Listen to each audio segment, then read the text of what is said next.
One in five will experience a mental health illness, and that means adults and children.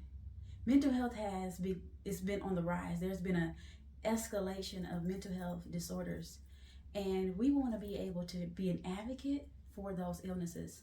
My name is Kendall Brown, and I am a mental health advocate.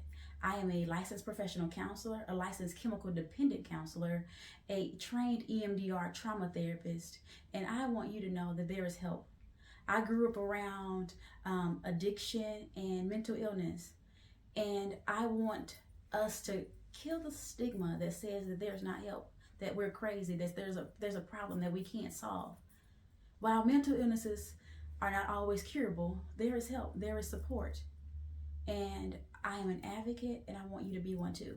So not only did I go to school to become a therapist, but I also decided, let me become a mental health first aider. And then I decided, let me become a mental health first aid instructor. So the instructor part is where I'm able to help others to be able to understand mental health illness and mental health, right? Mental health is what we think, what we feel, and how we behave.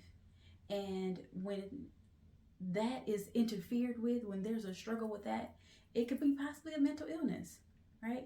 And we want to encourage people to get help, especially in the African American community. There's not a lot of people that look like us, that support us, and sometimes we are afraid to get help, but there's help available. So I encourage you to get help and encourage someone else to get help if that's the case.